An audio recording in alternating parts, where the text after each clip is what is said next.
रामकृष्ण हरी. आज आपण धमधम नगरीच्या अगदी बाहेर आलेलो आहोत. बघा, आपण बघू शकता.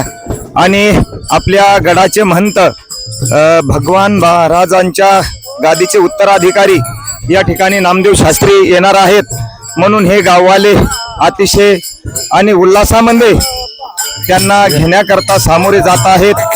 बघा, तुळस, पाण्याचा घडा, अनेक महिला त्याच्यामध्ये सहभागी झालेल्या आहेत, अनेक तरुण पण सहभागी झालेले आहेत आणि बैलगाडी पण येत आहे. बघा, आपण बघू शकता. आता बैलगाडीचं काय प्रतीक असेल आपण बघू आणि त्यांच्याशी विचारू आपण. रामकृष्ण हरी दादा. रामकृष्ण हरी. तुम्ही बैलगाडी घेऊन चालले दादा? हो. बर, कशा करता चालले नेमके? आपले महंत भगवान बाबा आले म्हणून ते लहाना करता चाललो. बरं बरं बरं.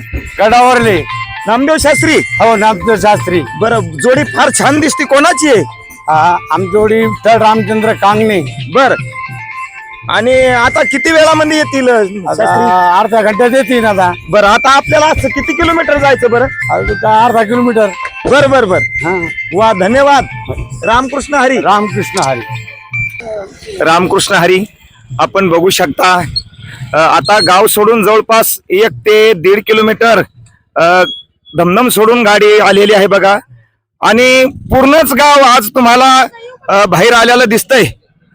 अनेक महिला आहेत.